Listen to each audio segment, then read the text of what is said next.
Toyota is still strong with hybrids, but they're also now extending their EV lineup here also towards the lower segments, a compact or small, depending on the market view, a compact or small EV here with the Toyota Urban Cruiser. And can they catch up to other EV manufacturers? We're going to find out here with Thomas and Autogefuehl in 4K, full screen, full length. Let's go with already a very strong look for this smaller EV. Nice daytime running light, segmented style, and it also looks pretty cool when you hit the turning indicators, for example. Here in the white vehicle color, all the black contrasts are of course even more prominent. And yeah, as I said, this also should be affordable. Soon going to talk about the prices of this vehicle, at least the entry price. Here in the side profile, length is 4.29 meters or 169 inches, so it's like an ID3 or Golf size approximately. And there you can see wheels 18 or 19 inch. These are the biggest 19-inch wheels. This is here a top trim vehicle. Charging port is here in the front bar. It's interesting how it's split between the wheel arch here and the paint. There we go. AC is 11 kilowatt, DC up to 150 kilowatt peak. And the batteries are either 49 kilowatt hours or 61 kilowatt hours, both LFP chemistry, which is actually quite good for most, daily EV customers. And the approximate range, considering that battery size, we have to see about efficiency later when we can drive the vehicle and so on. But I think you can calculate them with the big battery with some 300 kilometers, 200 miles, something like that. So it definitely has more like this urban focus. Heat pump is actually standard for this vehicle. So in contrast to the BZ4X, the bigger brother, this one then probably supposed to be more efficient. It's, by the way, a cooperation together with Suzuki. The sister model would be a Suzuki e-Vitara. By the way, here the rear doors, you can see they're already attached here, like a little bit hidden grab handle. Soon more, of course, to all of the interior effects. Towards the rear, a modern look here, once again with this segmented signature. And when you hit the turning indicators, they are below here. It's very interesting also how it shines through this glass area. So I think design-wise, it works very well. It has a very strong look for this rather compact or small EV. And it doesn't look EV-ish. It looks like it could also be a Toyota hybrid or combustion engine. Oh, Leah is also nodding, so she also likes the design, obviously. All-wheel drive model means, yes, it's also available. So you either get front-wheel drive or all-wheel drive. This is in the top model. And the all-wheel drive model, of course, only for the bigger battery. And there will probably be like a 7.5 seconds acceleration figure to 100 kilometers an hour. Top speed, we expect 150 kilometers an hour because we're also looking at the Suzuki specs. So this is a very early vehicle. Not all the facts and figures are released yet. There's no charging time figure yet, for example. We can also take a look if there is a frunk or not. Let's see. There we go. No, sadly, no frunk. This, by the way, battery charger here, so the 12 volt board-net battery doesn't die on us here when the vehicle is running all day with the lights on and so on. Yeah, sadly no frunk, but yeah, maybe there are some nice solutions in the trunk very soon for the cable. We'll check it out. Then we can check out here the door closing sound. Normal door handles. Yeah, very solid closing sound here, definitely. That's nice. Oh, and by the way, because I forgot to show you the key. I mean, it's a smaller EV. Oh, ain't that cute? Tiny, fine. Oh, yeah. Cute small keypad, why not? But I mean, then it's also not like really large in the pocket. Then we have an interesting structure here at the inside of the door. Top part here is rather hard pack, sadly. Here, a little bit softer than for your elbow. That's nice. It's like this ambient integration, ambient lighting integration. So that's actually cool. Standard controls, here, rear buttons. No covering on the inside here, but then you have this structure. And then the first look. Steering wheel with a flat bottom, modern design. Real buttons at the steering wheel as well. And the seats. The whole interior is free from animal materials. And here, yay, that's very good. And then we have a mix of fabric, and outside is a leatherette, and it's also pretty cool. Here's the perforation and so on, and yeah, makes so far a good first quality impression. Taking a seat, And you sit relatively upright, so it has already a real SUV flair indeed, with 189, 602. Some room left to the left side here, and then there's a panoramic roof. And here you can also close it manually actually. And well, it looks like that you can actually open it, but you can't. So that's the thing, it's deceiving. So yeah, at some point maybe also, yeah. Here it looks like yeah, it, yeah, even from the top part here, it looks like it. You can open it, but there is nothing, you know. So you cannot open it. So this, yeah, you are deceiving us. Yeah, but overall, seating comfort is good. Steering wheel control manual, up and down, in and out. There we go, and classic store columns.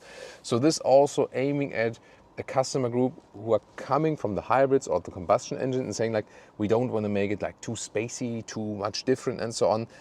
You think like, yeah, I mean, this is not necessarily an electric vehicle. And I think, well, experience shows that most don't want anything super different only because they drive an electric vehicle, you know. Electric seat control here, so this then the top trim goes also up and so on. So this is like you sit down and easily get along. Then here, welcome to this cockpit, two 10-inch screens. What is a little bit strange is that like this one screen is like here and the other screen is like, the instrument screen is like lower. I think they should be more like level. But then again, here you can look better through the steering wheel. So yeah, it depends. Here, hardback on the top part. This is a nice structure here. So you can already hear that to make it a little bit, you know, better, you know, from the look and feel from the materials. Glove box here is also properly dampened, so that's nice.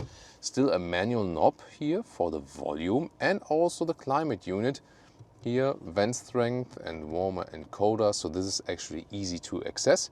The inductive charging pad is not ventilated though. Cup holders are not adaptive, so that's more basic. Yeah, and this high gloss back area is also not my favorite, honestly. This here for the gear selection, put it down, then in D mode, like this, down, reverse, and P, that's easily done. Drive mode selection is here. You even have some trail off-road setting because this is here the all-wheel drive model. And on the left side you can control the recuperation. So this then here that you can change for like a one pedal driving mode kinda. If it's really one pedal driving coming to a standstill, we'll have to test for you when we drive this vehicle. Then here the elbow area could be a little bit softer. You could open this one, cannot access like different heights and so on. This from attachment is okay. More space underneath. It's just like an open space. I wonder. Wait a minute. Yeah, I wonder why. Here this is also nice structured here from the inside underneath the middle console, and then here we have the. Leah has to help me because I can't see it. What is it? USB-C and USB-A. USB-C and USB-A, so both. Yeah. Thank you so much. It's always good to have four eyes then, right? Yeah, and here again you can see like this small panoramic roof here. I mean, it's a really good and nice and comfortable seating position. What would be the counterpart here from the hybrid segment from Toyota? It would be more or less a Toyota Yaris Cross in that area here. And even more interesting is what it then has as a space for the rear. You know, we can check it out directly as for that. Yeah, I mean, some details maybe to the screens first, because here on the steering wheel, volume control, for example, so real buttons, that's the left side, right side for the cruise control. Digital instruments look like this, so it's also clear to read. Right side with the big speed, can also have the map inside. And yeah, here maybe see what I mean. So, see with the screens here? I feel that the instruments should be higher, you know, at least from a visual perspective, than the main infotainment. This is not the final one, Toyota says, because the responsiveness is still really, really slow. So they hope that this improves over time. What is actually interesting is that you have some EV settings that you can actually activate. It's a little bit deep in the menu, but it's like a preconditioning for cooling and heating then. And yeah, when we can drive the car, we can also show you more how that works.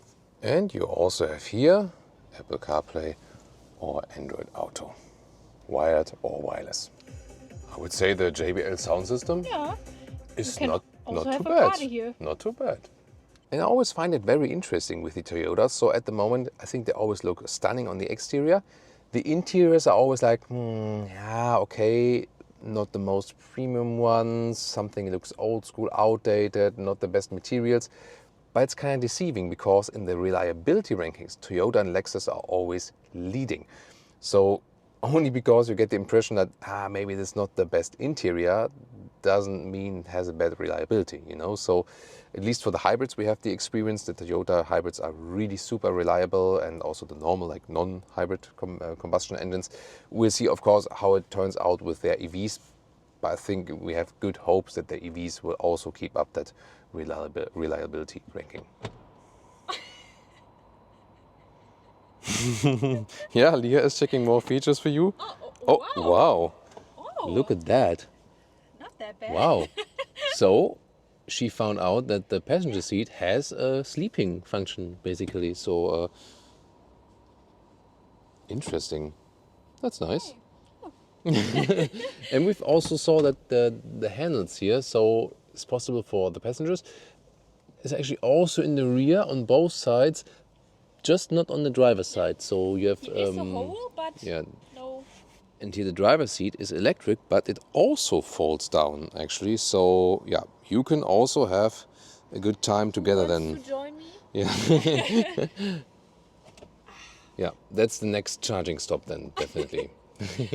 Now to the rear seats. Here, hardback and top part. Then we have again this nice structure in the lower parts, also going down here, also for bigger bottles and so on. And then interesting here, the highlight is that the rear bench has a 1/3, 2/3 split. And look at that, I mean, how wide that goes. Slideable 16 centimeters or 6 inches in 10 steps. And you can also adjust here the back part. Good material quality, once again, of the seats, both of the leatherette and the fabric, that's nice. Isofix on the outside. This middle part you can also put down as a ski hatch, and at the same time then it's also a cup holders. So yeah, that's an interesting solution. And you can see once again here, when I slide this one forward, look at, I mean, can't really put that. Yeah, that's that way I can see the difference, how wide that goes forward. Then of course you can make the trunk even longer. So if you say like, hey, I'm not always driving with people in the rear, you can push this forward. And here also to sit, you can also put it more upright. But yeah, the most comfortable position would be more this backward thing. And it is actually decently comfortable. Just the headroom here, I mean, here, when I put my head back, then it's here with 189 642, I can directly sit here, hair is touching the ceiling, but not for the tallest guys actually, so not Michael Jordan proof.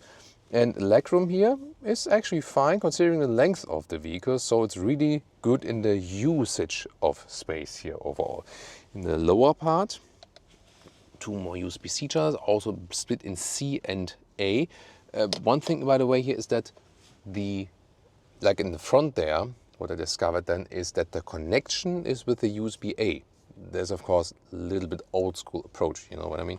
And then here, see here, using that EV platform, that there's no middle tunnel and absolutely flat bottom.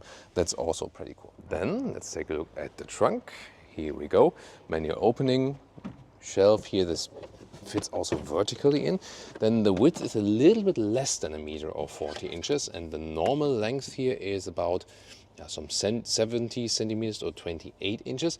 This is interesting. These are some covers that when I fold the seats,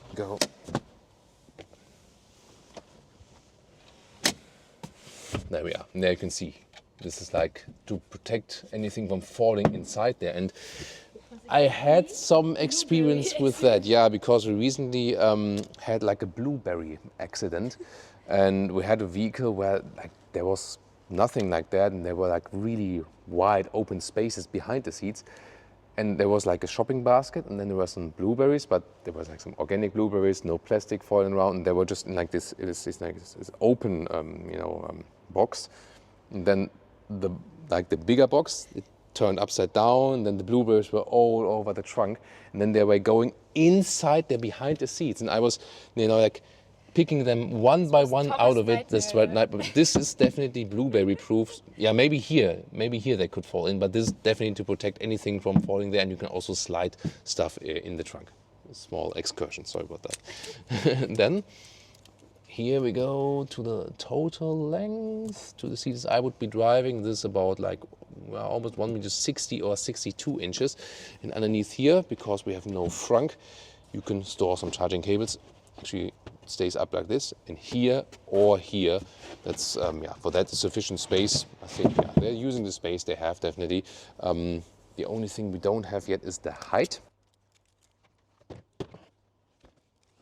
We go with total unfolding, and absolute height here is yeah, about 66 centimeters or 26 inches. And just to show you the difference here, so that you have like this additional 15 or 16 centimeters here when you push that 2/3 forward, or this one can also be pushed forward. Here the length difference then, that you gain additional trunk length then. Our shooting location here, by the way, is the Toyota collection in Cologne, Germany, and yes, basically a museum. Look at that, they even have race cars here. That one that was driven by Carlos Sainz, you know, the rally car, really cool.